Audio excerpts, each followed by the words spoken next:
الله أكبر الله أكبر.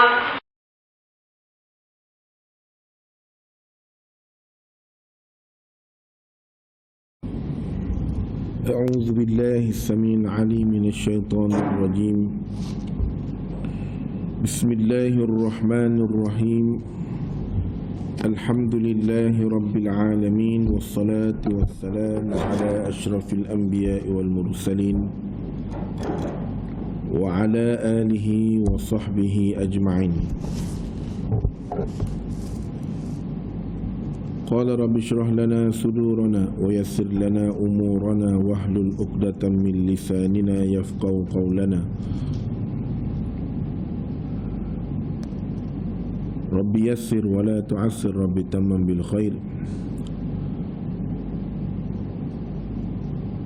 قال الله سبحانه وتعالى: أعوذ بالله السميع العليم.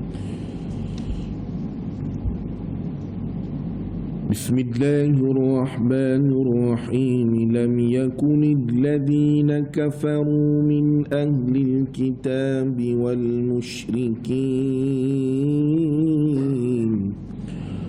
والمشركين منفكين حتى تأتيهم البينة. رسول من الله يتلو صحفا مطهرة فيها كتب قيمة وما تفرق الذين أوتوا الكتاب إلا من بعد ما جاءتهم البينة وما أمروا إلا ليعبدوا الله مخلصين له الدين حنفاء ويقيموا الصلاة ويؤتوا الزكاة وذلك دين القيمة.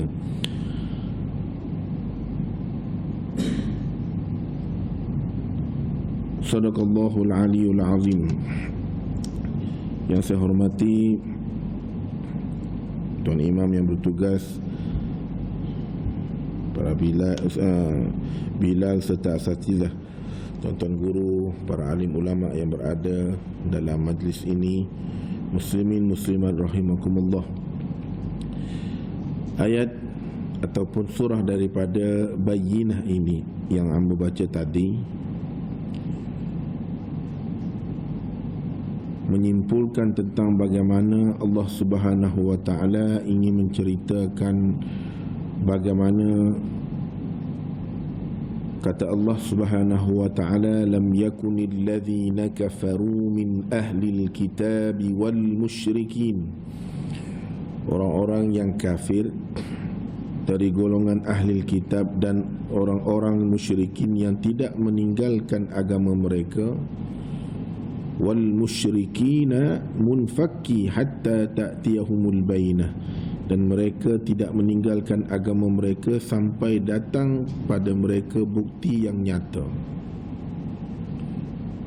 Lalu Allah Subhanahu wa taala berfirman lagi, rasulun minallah yatlu suhufan mutahharah, iaitu seorang rasul yang Allah Subhanahu wa taala utuskan, yang Allah Ta'ala utuskan, iaitu Muhammad sallallahu alaihi wasallam, yang membacakan lembaran-lembaran ayat suci Al-Quran.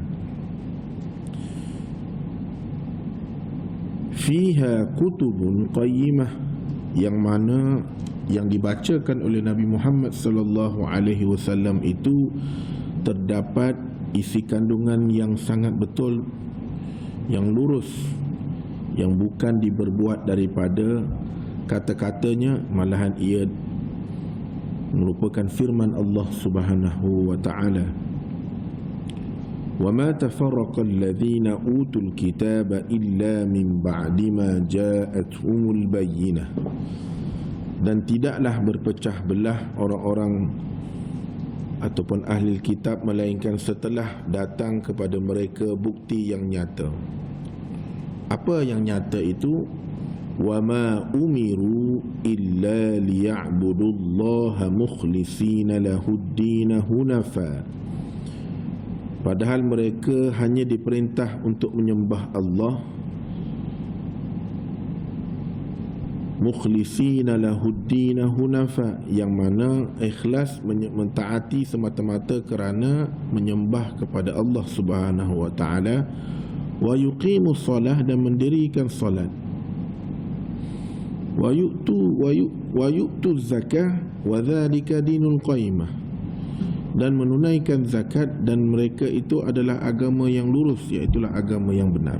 Jadi kisah ni panjang dalam suratul Bayyinah ini, yang mana surah Bayyinah ini tersenarai daripada surah yang ke-98, yang mana surah ini diturunkan di Madinah atau sinonimnya Madaniyah. Jadi insya-Allah dengan keizinan Allah Ta'ala, tuan-tuan boleh lihat nanti bila pada masa pulang ke rumah sambil tadabbur ini, bagaimana kisahnya Allah Ta'ala menceritakan surah Bayyinah ini, menunjukkan kehebatan Allah Subhanahu wa taala, yang mana diutuskan Nabi Muhammad sallallahu alaihi wasallam ini bukanlah semata-mata untuk menjadi rasul sahaja atau menjadi penyampai kepada risalah Allah, malahan Nabi Muhammad sallallahu alaihi wasallam ini telah kita bacakan pada surah yang pada siri yang lalu, iaitu wa ma arsalnaka illa rahmatan lil alamin. Diutuskan Nabi Muhammad ini agar bukan setakat untuk kaum Muhammad saja, tetapi rahmatan lil alamin.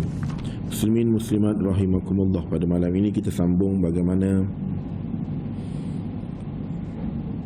satu ancaman yang telah diterima oleh Abu Talib daripada kaum kafir Quraisy. Jadi pada malam ini kita nak ceritanya bagaimana sambungan daripada minggu lalu, yang menceritakan bagaimana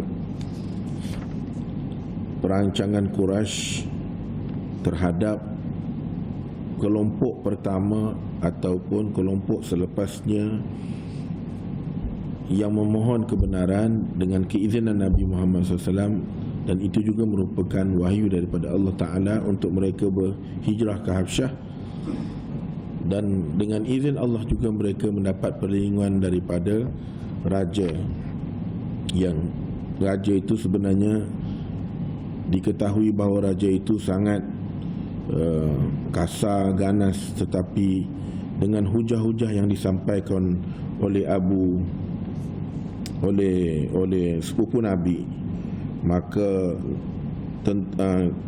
Raja An-Najasyi ini menerima, malahan hujah yang disampaikan oleh sepupu Nabi bertepatan dengan apa yang mereka faham dengan ajaran mereka sebelum ini. Lalu utusan daripada pembesar kaum kafir Quraisy, iaitu Amru bin As dan Abdullah bin Abi Rabih, tidak dapat membawa mereka pulang, malahal mereka dengan secara hormatnya diminta untuk meninggalkan negara Habsyah. Jadi pada malam ini, bila perancangan ataupun pembesar kaum kafir Quraisy ini telah merancang dan menghantar orang yang berkemampuan dengan hujah yang hebat, tipu muslihat yang hebat, untuk membawa balik kelompok yang pertama berhijrah daripada Mekah itu ke Habsyah, gagal. Lalu orang Quraisy mengancam Abu Talib. Siapa itu Abu Talib? Iaitulah bapa saudara Nabi. Maka pembesar-pembesar Quraisy datang berjumpa dengan Abu Talib, lalu mewakili salah seorang daripada mereka itu berkata, wahai Abu Talib, sesungguhnya engkau ni tua dah kau ni, tapi kami ni sangat hormat kerana engkau ini terdiri daripada orang-orang yang terkenamaan, orang-orang yang sangat dihormati oleh kaum kami. Jadi kami minta, kalau bolehlah Abu Talib, engkau halanglah anak saudaramu ini, tetapi sekiranya kalau engkau tak say menjadi sebab musabab untuk menghalang aktivitinya, maksudnya mengajak orang beriman kepada Allah, kami bersumpah dengan Tuhan kami tidak akan membiarkan nenek moyang kami ini agamanya ditinggalkan sebegitu je. Begitu. Malahan bukan setakat meninggalkan agama nenek moyang kami, malahan seolah-olah nenek moyang kami ini dipelekehkan, diperkecil-kecilkan, padahal Nabi Muhammad SAW, tuan-tuan muslimin muslimat, tidak pernah memperkecilkan. Walhal Nabi memberikan hujah, yang mana hujah itu datang daripada wahyu Allah Ta'ala, yang mana melalui Al-Quran yang dipertuturkan. Lalu dalam keadaan itu maka Abu Talib merasa tak selesa. Dengan tak selesa Abu Talib ni, Abu Talib pun berjumpa dengan Nabi Muhammad SAW. Lalu Abu Talib kata, Muhammad, aku sisa ya, ketika aku ada bersama denganmu, mungkin aku mampu untuk menjaga. Yang aku khuatiri, kebetulan waktu aku tak ada di sisimu, mereka ni mari khianat, lagu mana Muhammad? Lalu Rasulullah SAW berkata, wahai bapa saudara, demi Allah yang memegang nyawa dan ragaku, jika diletakkan matahari di sebelah kananku dan bulan di sebelah kiriku, agar engkau menasihati aku untuk meninggalkan apa yang telah aku beriman dan urusan mengajak manusia beriman kepada Allah, sampai terpisahnya tubuhku, aku tidak akan meninggalkan urusan ini. Itu janji Nabi pada Abu Talib. Biarlah aku terkorban asalkan agama yang benar ini berada di tempat kemenangan yang terjulang, kata Nabi Muhammad SAW. Kemudian Rasulullah SAW menangis dan bangun. Apabila sedihnya itu, baginda pun beredar. Bila dia dah ucap dengan nekat dia nekat, dia bulat suara, bulat betul dia ayat ke pot darah dia. Dalam keadaan tu dia bangun, dia menangis, dia pun beredar, dia gila. Lalu Abu Talib panggil dia, ya Muhammad, wahai anak saudaraku. Maka Nabi Muhammad ni sifat dia amanah, sidik, fatanah. Maka dia datang kerana menghormati pak saudara dia. Lalu Abu Talib pun berkata, wahai anak saudaraku, membuatlah apa dia kamu nak buat. Membuatlah apa yang kamu suka. Demi Tuhan yang memegang jiwaku, aku tidak akan membenarkan sesiapa pun menyakitimu, hatta menyerahkan dirimu ni kepada pembesar-pembesar Quraisy. Itu janji dia pula pada Nabi Muhammad. Bila Nabi Muhammad dah nekat, sehingga tertimbullah syair yang telah kita bacakan minggu lepas. Kata Abu Talib, untuk memastikan bahawasanya kata-kata dia ini supaya Nabi Muhammad boleh pegang kemah kami, dia kata, demi Allah, mereka semua tak akan dapat mencapaimu kecuali setelah aku bersemadi di dalam tanah. Jalankanlah urusanmu, wahai anak saudaraku, tidak ada celanya terhadapmu gembira dan tenteramkanlah dirimu. Itu jaminan dalam bentuk syair. Jadi orang Arab ni dia lagu tu biasanya apabila dia nak menzahirkan sesuatu perkara apa pun daripada lubuk hati dia, maka dia akan lebih mudah mengungkapkan syair daripada berkata terus terang. Ini perangai orang Arab. Lalu Quraisy datang sekali lagi menghadap Abu Talib.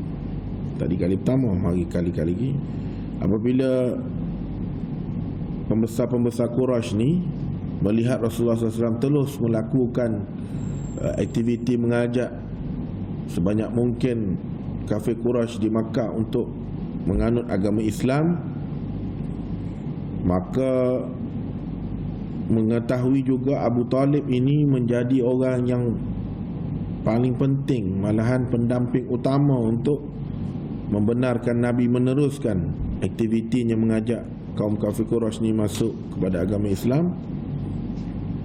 Dan mereka sedar pula bahawasanya kalau Abu Talib ni dia tak care berpatah arang, keraklah setara mana pun. Lalu dia mari sekali lagi ke Abu Talib. Dia bawa seorang yang sangat dihormati juga, nama dia Ammarah bin Al-Walid Al-Mughirah. Ni di antara ketua kabilah juga yang sangat dihormati. Jadi dia bawa Ammarah Al-Walid Al-Mughirah ni. Mughirah ni satu nama kaum lah. Jadi dia bawa ketua kelompok lah daripada kaum kafir Quraisy juga, tapi kelompok. Jadi ketua dia nama Ammarah bin Al-Walid Al-Mughirah ini dibawa. Lalu dia sapa ke Abu Talib. Dia kata, hai Abu Talib, sesungguhnya anak muda ni adalah paling mulia dan paling tampan di kalangan Quraisy. Ambillah dia, nanti kamu dapat menggunakan kebijaksanaan dan mendapat bantuannya.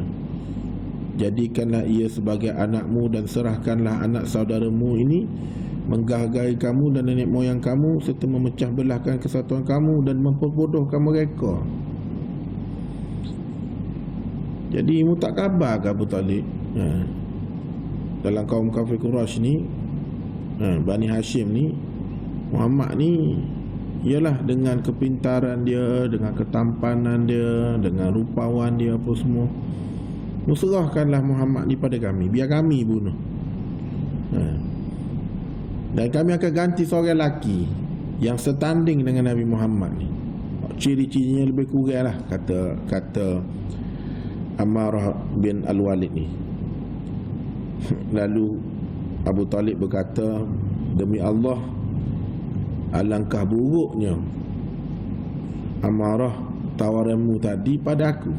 Buruk, paling buruk sekali tawaran yang pernah aku dengar sepanjang aku memegang ketua kabilah ni. Dan adakah kamu hendak memberi kepadaku anak kamu supaya aku memberi makan pada pihak kamu, kemudian kamu serahkan anak untuknya? Demi Allah, tidak akan berlaku sama sekali. Jadi ini. Kemudian mari pula Al-Mut'im bin Adiyad bin Naufal bin Abdul Manaf berkata, demi Allah, hai Abu Talib, kaummu telah melakukan yang adil untukmu.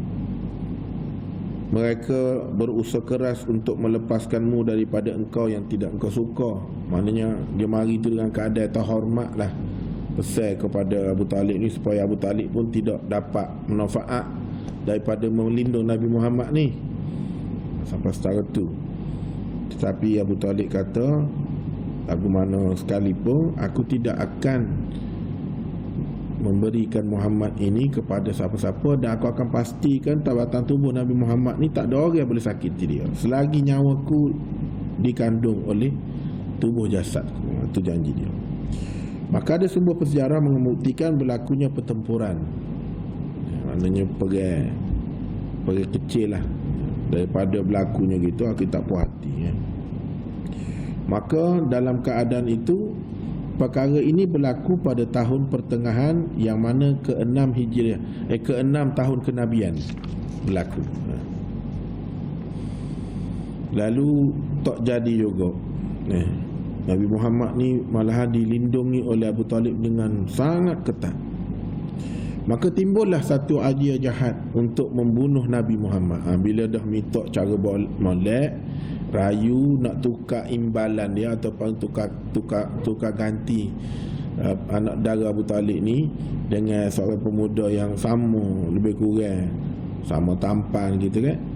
Jadi tak degah juga, tidak mau panggil tak makan sama Abu Talib ni. Maka timbullah perancangan untuk bunuh Nabi. Jadi berapa kali perancangan dibuat melalui runding cara, tak jadi juga. Jadi kita kata tak boleh buat ni. Kalau kita tak alih Nabi Muhammad ni sebelum marinya musim haji ni, habis orang semua masuk Islam belakang ni. Lalu timbullah. Jadi dalam dua pertemuan mereka kembali dan perancang dengan lebih hebat lagi. Sepanjang tempoh itu timbullah idea jahat untuk membunuh Nabi. Jadi dua tadi, pertama tadi kita sebut Ammarah bin Awalid tadi. Setelah itu datang pula seorang lagi, iaitu Mut'im bin Adi bin Naufal ni. Dah tak jadi juga, maka dia pakat dua ni. Lalu mereka fikirlah ke mana nak buat ni. Maka idea dengan nekat menyebabkan Islam diperkuatkan lagi. Lalu Hamzah bin Abdul Muttalib dan Umar Al-Khattab pun dah duduk dalam kelompok Nabi. Jadi kau kuat lagi. Mana pak saudara Nabi sendiri, iaitulah Sayyidina Hamzah, atau di gelaran dia singa Allah, dengan Umar Al-Khattab. Kau payah lagi kan. Jadi dalam keadaan itu maka Utaibah bin Abu Lahab, salah seorang anak pada Abu Lahab ni, sepupu Nabi juga Utaibah bin Abu Lahab, satu hari datang kepada Nabi lalu berkata, aku kufur dengan ayat yang mana begini. Kemudian dia, iaitu Nabi Muhammad, lalu menyuntai demi sedikit. Kemudian mulalah menyakiti Nabi. Ditariknya baju Nabi, diludahnya ke muka Nabi. Akan tetapi air ludah itu tidak mengena Nabi. Jadi dia marilah, dia pelekeh Nabi, dia tarik baju Nabi, dia ludah muka Nabi. Tapi dengan izin Allah, ludah itu tidak sampai ke muka Nabi. Lalu tatkala berlaku perkara itu, Nabi Muhammad pun berdoa untuk kebinasaannya dengan doa, ya Allah, hantarkanlah salah seekor daripada anjing-anjingmu kepadanya. Lalu doa Nabi itu dikabulkan oleh Allah Subhanahu wa taala. Dalam suatu peristiwa, Utaibah keluar bersama kumpulan kaum kafir Quraisy, sehingga apabila mereka singgah di sebuah tempat di Syam dikenali dengan nama Al-Zarqa. Jadi kalau Zarqa ni di Jordan lah tuan-tuan. Zarqa ni ada satu universiti, dia panggil Universiti Zarqa. Jadi sampai saja di situ, pada malamnya ada seekor singa berkeliaran di sisi mereka. Lalu Utaibah berkata, celakalah saudaraku, demi Allah dia akan memakanku sebagaimana yang didoakan oleh Nabi Muhammad kepadaku. Dia telah membunuhku semasa dia berada di Mekah, iaitu aku berada. Tiba-tiba singa itu menyerbu di kalangan kaumnya, lalu membaham kepalanya sehingga putus dua. Maka contoh tindakan lain seperti yang dilakukan oleh Uqabah bin Muayyad, dia telah memijak leher Nabi. Ini lagi kan lah. Ketika baginda sedang sujud sehingga hampir tersembur 2 biji mata.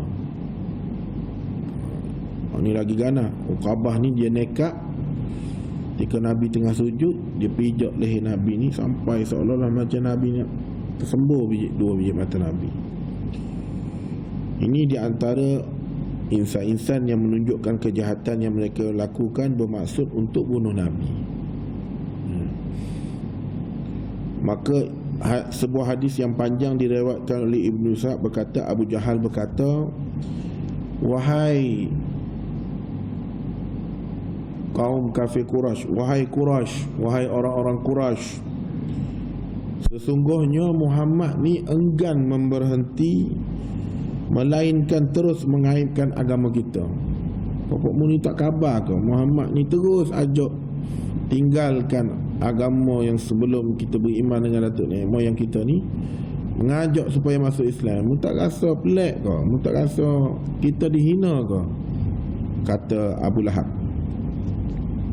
Malahan bukan setakat dia ajak masuk, seolah-olah mempertikaikan nenek moyang kita. Dan bukan setakat itu saja, kita diperbodoh-bodohkan. Mu khabar tak kaum Quraisy ni? Kata Abu Lahab.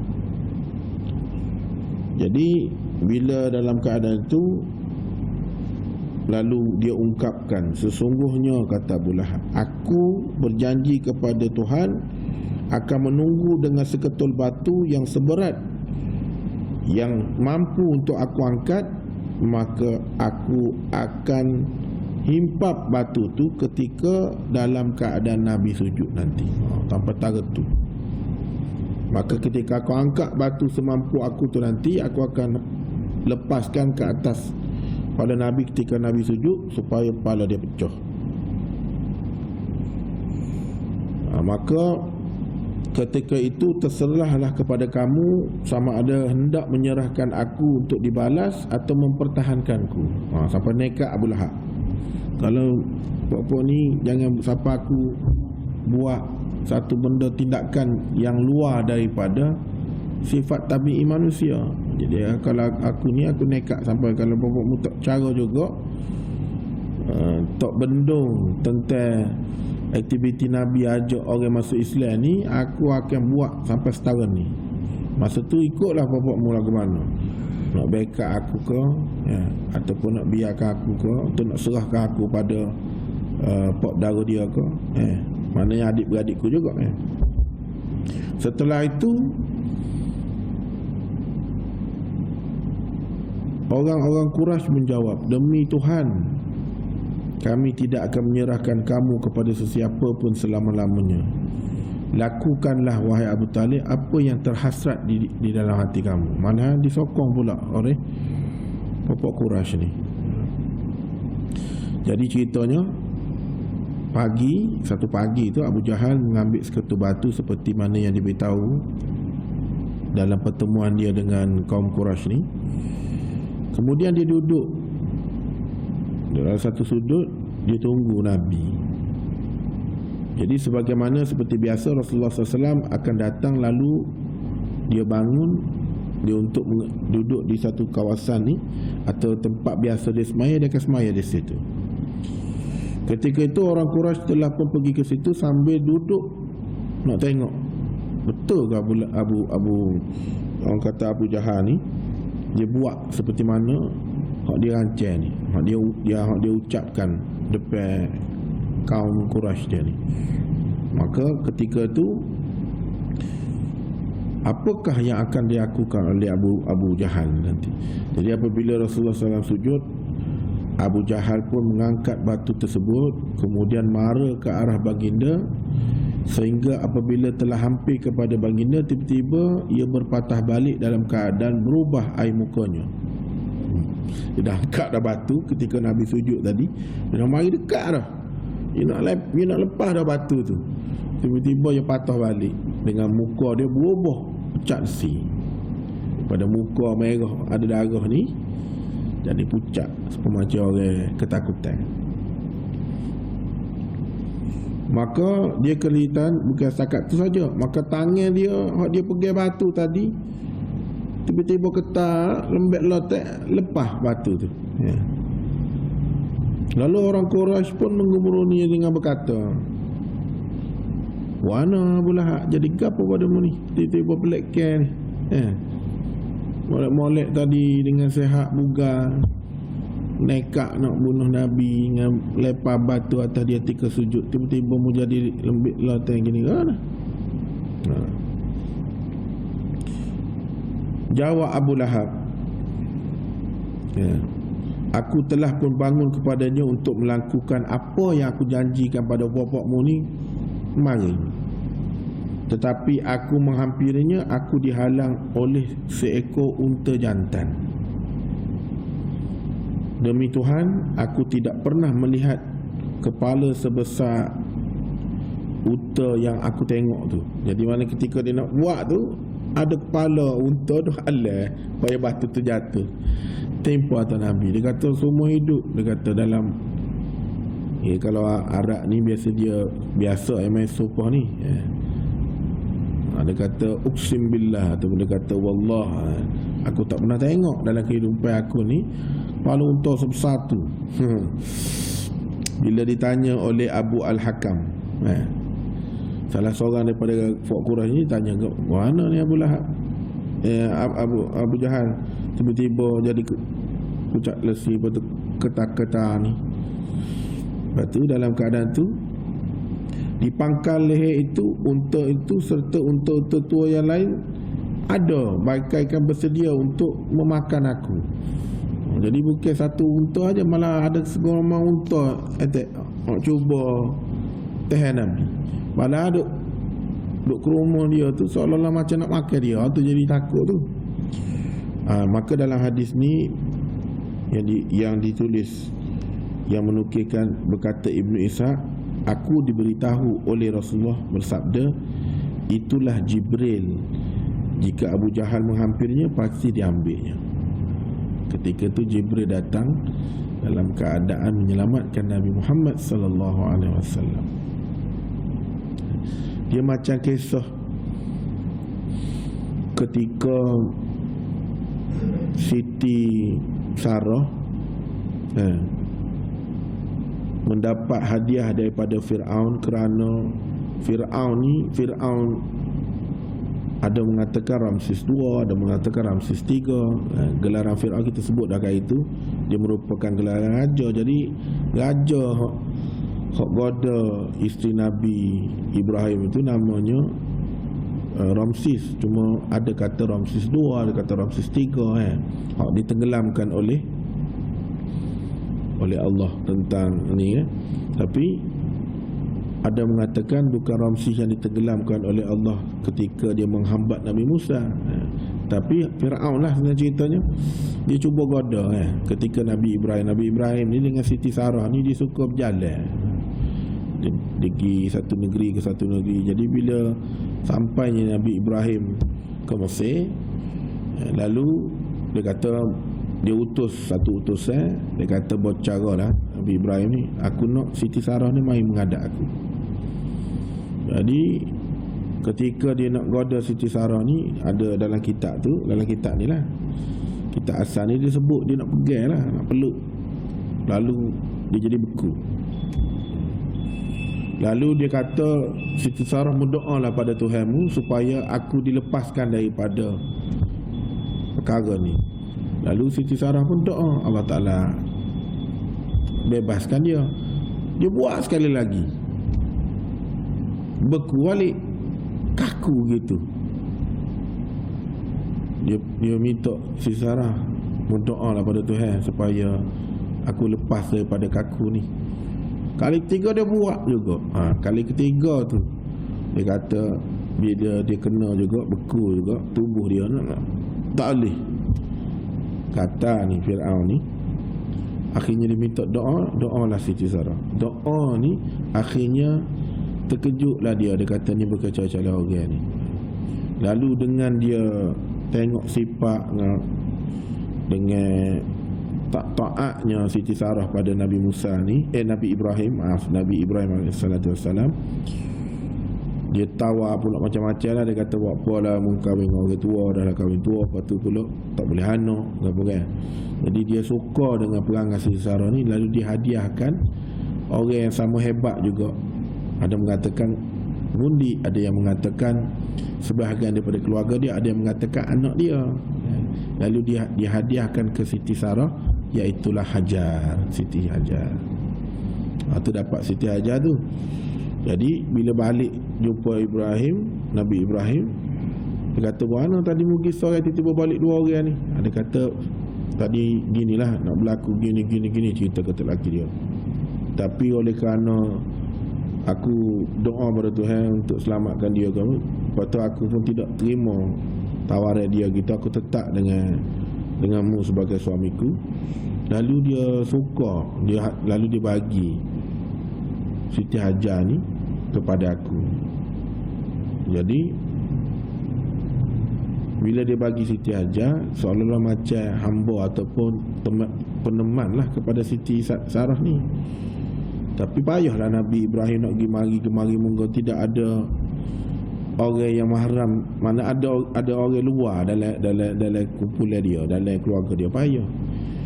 Lalu dengan rasa rendah diri, dengan penuh hati hak nekat bulat, maka dia benarkanlah Hajar ni menikah dengan Nabi Ibrahim, kerana dia kata selama dia menikah ni mandung, tak boleh anak. Padahal dia nekat lah tu. Bagi-bagi, maka mengandung dah sampai tubik Nabi Ismail. Jadi sifat tabi'i manusia ni, dalam keadaan tu dia mari tu sampai perekat ada setengah tu kata nak mengancam Siti Hajar lah. Tu Nabi Ibrahim bawa Siti Hajar dengan Ismail Abu Lahir ni ke Mekah, ceritanya. Jadi maknanya boleh berlaku macam ni, macam kita tengok cerita ni. Jadi begitu juga Allah Fir'aun ni, ketika nak buat kainak ni, Allah tidak mengizinkan. Sebenarnya boleh tak Allah Ta'ala buat cerita tu direct terus berlaku? Boleh. Tapi Allah Ta'ala nak jadikan sebagai satu kisah yang mana digazetkan di dalam Al-Quran dan diceritakan Nabi melalui apa yang dipelajari, iaitu hadis. Maka sabda-sabda Nabi ni dibawa kepada para sahabat supaya mempelajari. Ni aku bawa cerita apa ni, semua bukan cerita. Ini adalah kalamullah, perkataan Allah yang ditulis, yang tercatat di Lauh Mahfuz, berkaitan tentang kisah-kisah terdahulu dan kisah yang akan datang. Jadi bila nak balik pada cerita, kita nak kata cerita ni, apabila maknanya ketika ni, kalaulah kata ulama, ketika ni Abu Jahal ni kalau nak tengok ini satu keistimewaan, orang kata mukjizat Nabi, masa ni boleh beriman dah.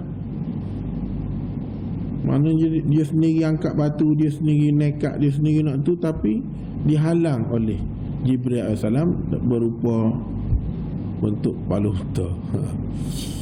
Jadi bila si Isa nak mengukir hadis tu, Rasulullah sabdalah bahawanya hak tu mari sebenarnya Jibril nak selamatkan aku daripada dibinasakan oleh Abu Jahal. Jadi penjahat Quraisy pun masih terus bersemarak dalam diri mereka mengatakan, payah tu nak bunuh Nabi Muhammad ni. Lalu Ibnu Ishaq meriwayatkan lagi daripada Abdullah bin Amru bin Al-As, katanya aku telah menghadiri mereka ketika mereka berkumpul dekat Hijr. Lalu mereka menyebut tentang Nabi, iaitu Rasulullah. Mereka berkata, kita tidak pernah bersabar seperti kesabaran begini. Hanya payahnya nak boleh bunuh ke Nabi ni. Kita ni tak pernah menghadapi ujian yang sesabar tahap ni. Payahnya nak boleh ke dapat Nabi ni. Jadi dalam keadaan tu, ketika dia duduk buah, duduk bincang tu, tiba-tiba Rasulullah SAW muncul jalan. Ketika dia duduk gegak ni, mana payah nak bunuh Nabi ni. Ketika duduk menyambar tu, Rasulullah SAW muncul lalu berjalan dan menyentuh pucuk Kaabah. Itulah pucuk Kaabah, itulah dipanggil Hajaratul Aswad. Kemudian baginda melakukan tawaf di Baitullah dan melalui tempat yang mereka sedang duduk. Ya Rasulullah tawaf. Mereka pun mula bercakap perkara-perkara yang tidak disenangi terhadap Rasulullah. Bahawa kata Rasulullah, supaya ketika Ibnu Ishaq nak nukilkan hadis ni, kata aku dengar percakapan yang tidak disenangi sambil melihat wajah kepadaku. Sambil Rasulullah tengah tawaf tu, nampaklah orang duk kumat kami tersebut kata gini lah, macam orang duk cara buat kita lah, duk cerita kebukian kita kau ni. Lalu bila Rasulullah SAW tawaf kali kedua berdekatan dengan mereka bercakap seperti gitu juga. maka aku dapat lihat perubahan air muka Rasulullah. Kemudian baginda lalu kali ketiga bercakap lagi, tiba-tiba Rasulullah SAW berhenti. Pusingan yang ketiga tu Rasulullah berhenti. Lalu Rasulullah berkata, apakah kamu mau mendengar wahai orang-orang Quraisy? Nabi senyap mata. Nabi kata, wahai kaumku, kaum Quraisy, kamu nak dengar aku nak ayat gapo ni? Demi diriku berada dalam kekuasaan Allah, aku pasti akan datang atau untuk menyembelih dan memusnahkan kamu. Bolah kecek, bolah buat perancang pelik-pelik nak bunuh aku. Demi Allah memegang jiwa ragaku ni, akan mari kebinasaan padamu nanti. Percayalah. Tiba-tiba mereka tu dia bisu sebisu-bisunya. Tak kecek dah. Tawah kali pertama duk kecek lagi. Wah, nak gini. Kali kedua, kecek lagi, beci pada Nabi. Kali ketiga Nabi pun cukup keliling ketiga tu Nabi berhenti. Sebab tu tuan-tuan, kalau tuan-tuan berada di Makkahul Mukarramah, terutama masuk di Masjidil Haram, ayu afdal untuk tuan-tuan buat? Solat tahiyatul masjid ke ataupun tawaf tahiyatul bait? Jadi lebih afdal tawaf tahiyatul bait. Sahaja aku mengerjakan tawaf 7 keliling, tawaf tahiyatul bait lah 7 keliling. Pemudahkanlah aku. Bismillah Allah, pusing. Betul. Kalau kita daripada luar nak masuk rumah Ta'ala, kena minta izin. Dia minta izin tu apa dia? Solat sunat 2 rakaat tahiyatul masjid. Tapi kalau berada di tanah suci Mekah, mana lebih afdal, solat tahiyatul masjid ataupun tawaf tahiyatul bait? Dipanggil istilah dia panggil tahiyatul bait. Tawaf tahiyatul bait lebih afdal daripada solat masjid. Tapi lepas tu nak buat tak ada cuma disarankan, afdalnya kata Rasulullah lebih baik buat tawaf tahiyatul bait. Sebab tu satu hari Allah Ta'ala turunkan 120 rahmat di Masjidil Haram. 60 untuk orang tawaf saja. 60. Tak kira lah tawaf sunat, tawaf umrah, tawaf gapo, tawaf ni. Tawaf sunat, tawaf itu, tawaf qada, tawaf umrah, tawaf sunat umrah, tawaf umrah sunat. Lepas tu kita panggil tawaf wada sebelum meninggalkan kota suci Mekah, nak pergi Madinah ke terus balik Malaysia ke. Dan tawaf-tawaf yang seumpama dengannya ni, Allah Ta'ala turun 60 rahmat. 40 rahmat Allah Ta'ala turun untuk orang yang duduk dalam tu beribadat, sama ada berzikir ke, semaya ke, qada ke. Maka dalam masa zaman jahil dulu banyak buat tertinggal, terlupa ke apa. Jadi kalau selain pada sembahyang sunat, lebih afdal qada balik solat kita. Sebab kita dapat apa pahala dia? 100,000. Sembahyang di masjid Nabi 1,000. Sembahyang di Masjidil Haram 100,000. Jadi kita qada lah. Dan tidak ada waktu tarim, tidak ada waktu yang dilarang. Lepas subuh boleh ke apa boleh. Itu keistimewaan. Dan 20 lagi mari mana? 60, 40, 100 dah. 20 mari mana? 20 ni untuk orang paling malas sekali. Dia masuk saja tawaf taksi gapo taksi, dia niat nawaitu lil itikaf fi hadzal masjid ma dumtu hayya. Dia duduk, dia masuk duduk congok tengok ke arah Kaabah dengan penuh orang kata ketaatan melihat Kaabah tu, dapat 20 rahmat. Ini Allah Ta'ala bagi serendah-rendah rahmat Allah Ta'ala bagi. Jadi setiap hari di Masjidil Haram tu Allah Ta'ala turunkan 120 rahmat. 60 untuk orang bertawaf, 40 untuk orang beribadat, 20 tu untuk orang duduk malah mari masuk niat tengok Kaabah. Jangan tengok orang hak tawaf Kaabah tu macam-macam orang ada kan, Turki lah apalah tu potong diskaun tu. Tengok kau pada Kaabah tu. Ni bagi orang malas lah, untuk pada masih pun tak malas pun dia. Jadi dia mari dia tengok pun dapat 20 rahmat. Itu kelebihan Allah Ta'ala beri. Jadi bila sampai satu tahap begitu, lalu bila lah dengar begitu, dia suruh senyap-senyap ni kan. Keesokannya mari mereka berkumpul lagi, tiba-tiba muncul lagi Nabi. Buat benda yang sama juga. Lalu Abu Bakar bingkas. Abu Bakar datang lalu mempertahankan Nabi. Sebab ketika Nabi lalu tu nak pergi semaya ke apa ni, dikepung Nabi. Keesokan tu dia tak puas hati nak kepung Nabi. Mari Abu Bakar terus. Abu Bakar ni bukan calon orang businessman, sahabat Nabi yang pertama masuk Islam di kalangan orang-orang kaya, orang-orang yang orang kata hartawan. Lalu ketika itu datang seorang lelaki di kalangan mereka, lalu dia mencekak kain ke leher Nabi. Lalu Abu Bakar pun bangun supaya tak berlaku dalam keadaan itu. Maka kemudian datanglah dalam keadaan itu, dia tanya, mu nak buat gapo ni? Mu nak buat gapo kepada Nabi Muhammad ni? Lalu mereka pun dah kena halang dengan Abu Bakar, pergilah tinggalkan Nabi. Sampai setara tu dia cuba.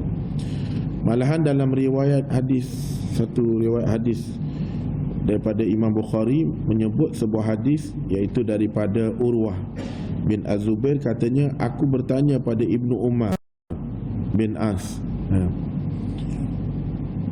ceritakan kepadaku tindakan yang paling hebat yang pernah dilakukan oleh orang-orang Quraisy terhadap untuk berusaha membunuh Nabi. Lagu mana? Tolong cerita ke aku. Ketika Nabi sedang bersemayang dalam hijil, dalam hijil Kaabah tu, sebab tu kalau orang tawaf, dia pusing, dia tak masuk dalam hijil Ismail tu, dia kira selamatlah satu tawaf tu. Tapi kalau dia masuk dalam hijil Ismail tu batal, sebab hijil Ismail tu seumpama dia berada dalam Kaabah. Sebab tu dia kena tawaf berada di luar pada hijil Ismail. Ismail ni separuh tu. Lepas tu kalau duduk dalam tu ada pancung emas tu. Kalau dia masuk dalam tu batal pusingan tu. Lalu kemudian ketika tu Nabi Muhammad SAW telah sembahyang di Kaabah, tiba-tiba Uqabah bin Abi Mu'ayyid datang lalu meletakkan kain pada leher Nabi Muhammad sambil mencekik dengan sekuat-kuatnya. Nabi Muhammad tengah sembahyang ni kan, dia ambil kain ni, kat kemah tu, sambil mencekik Nabi dengan cara kain tu tadi. Muncullah datang Nabi Abu Bakar pada kehendak Allah Ta'ala berlaku. Datang Abu Bakar menarik dua-dua bahu tadi dan menolak perbuatan itu daripada dia terus mencekik Nabi. Lalu Abu Bakar tegur, mu orang lelaki, nama dia tadi ialah, kita panggil Uqbah bin Abu Mu'ayyad ni, mu nak bunuh Nabi ke? Mu nak bunuh Muhammad ke? Tanya dia. Maka dalam riwayat hadis yang lain kata kita panggil birah Nabi ataupun kakak ipar Nabi, Asma, pernah menyebut, kemudian ada seorang lagi yang menjerit datang kepada Abu Bakar. Saya berkata, Abu Bakar, selamatkan sahabatmu ni. Mana selamatkan Nabi? Mana Abu Bakar? Ada dua pendapat. Satu, Kaabah ni datang cekik, lalu Abu Bakar. Sebelum nak berlaku kejadian tu, Asma ni maknanya kakak kepada Aisyah, anak Abu Bakar. Orang panggil ipar, kakak ipar Nabi lah. Jadi dia menjerit ke pok dia, Abu Bakar, Abi, selamatkan sahabatmu ni. Mana selamatkan Nabi Muhammad SAW. Maka kemudian mereka pun meninggalkan Nabi Muhammad, dan datanglah Abu Bakar tidak lama kemudian kepada kami. Belum sempat kami menyentuh pintalan rambut di kepala Nabi, dia segera mengajak kami pulang. Jadi sebelum nak berlaku dah tu, Abu Bakar pun terus. Maka bila dah berlaku begitu, akhirnya selamatlah Nabi daripada keadaan dibunuh oleh kaum Quraisy. Jadi terakhir sebelum kita nak berhenti, lagu mana Hamzah masuk Islam. dalam suasana penuh kezaliman ni berlaku, Allah Ta'ala nak hantar dua orang penting ni yang sangat ditakuti oleh kaum Quraisy ni. Ya. Pernah Nabi doa kan pada Allah Ta'ala, ya Allah, kau bagilah Islam di antara dua Umar. Satu Umar Al-Khattab, satu lagi Umar atau dinamakan Abu Lahab ni. Ya. Jadi rupanya Allah Ta'ala makbulkan doa, masuklah Umar Al-Khattab kepada Islam. Jadi suatu dalam keadaan zalim ni, tiba-tiba termasyurlah Hamzah bin Abdul Muttalib ni masuk Islam pada tahun hujung tahun ke-6 kenabian ni. Maka pendapat terbanyak mengatakan dia masuk Islam pada bulan Zulhijjah. Bila masuk saja Islam, lalu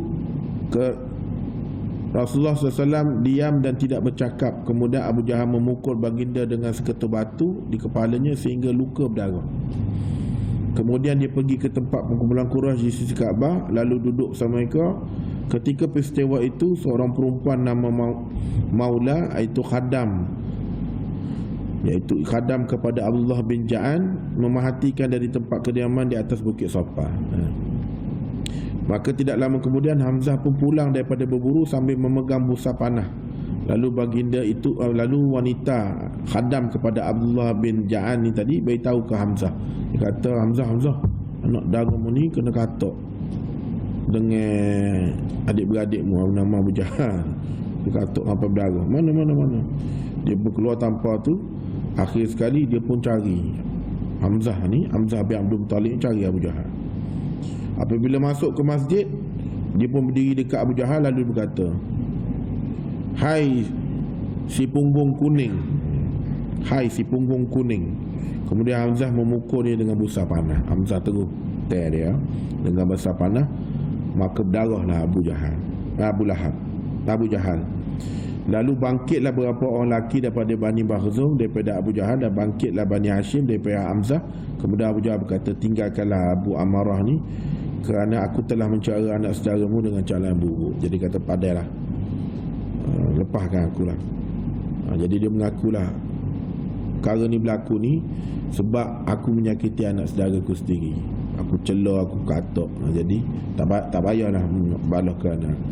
Jadi Abu Jahal pun terima balasan daripada Hamzah bin Abdul Muttalib, kerana jaya juga dipukul Nabi dengan seketul batu, darah, sehingga kan Nabi diam diri, tak lawan. Nabi pergi di satu sudut dekat dengan tempat orang tawaf, dia duduk di kawasan tu tawaf. Lalu dilihat oleh seorang hamba perempuan daripada hamba itu dipunyai oleh Abdullah bin Ja'an, lalu royak kepada Hamzah. Jadi berlakulah sampai ke tahap itu. Ceritanya mereka ni nekat sungguh lah. Setelah Abu Talib apa orang panggil tak bui Nabi, mereka minta tak bui mereka, macam-macam cara lah. Cekek Nabi, dia sendiri Abu Jahal pun nak empak Nabi dengan batu, dihalang oleh Jibril. Lepas tu akhir sekali dapat juga gerai-gerai punya pasal ni, dapat juga test speech betul kat Nabi. Ada katakan sini, ada katakan sini, yang ceraknya sini lah darah Nabi. Jadi nanti insyaAllah minggu depan kita akan cerita bagaimana Umar bin Khattab radhiyallahu ta'ala anhu masuk Islam. Ni lah paling gerung sekali. Sebab apa tuan-tuan, kalau tuan-tuan baca dalam kitab Ayatul Sabah dengan beberapa kitab yang lain, hebatnya Umar ni, kalau dia lalu satu lorong di Mekah tu, syaitan takkan lalu. Dalam sebuah kisah itu Sabah, walaupun kisah tu ada kriteria hadisnya, akan tetapi nak ceritanya hebat ni Umar ni. Siapa kalau Umar lalu, dia kata kita lalu lorong ni, syaitan lalu. Syaitan tak berani lalu. Setara tu backing Umar ni. Wallahu ta'ala alam. Bismillahirrahmanirrahim. اللهم فقهنا في الدين وعلمنا التأويل وعلى صراط المستقيم. اللهم يسر لنا أمورنا مع الراحة لقلوبنا وأبناننا والسلامة والعافية في الدين والدنيا والآخرة إنك على كل شيء قدير. رب يسر ولا تعسر، رب تمم بالخير. اللهم بارك لنا في رجب وشعبان وبلغنا رمضان. اللهم بارك لنا في رجب وشعبان وبلغنا رمضان. بسم الله الشافي، بسم الله الكافي، بسم الله الموافي، بسم الله توكلنا على الله ولا حول ولا قوة إلا بالله العلي العظيم. بسم الله الذي لا يضر مع اسمه شيء في الأرض ولا في السماء وهو السميع العليم. والحمد لله رب العالمين. تقبل الله منكم. السلام عليكم ورحمة الله تعالى وبركاته.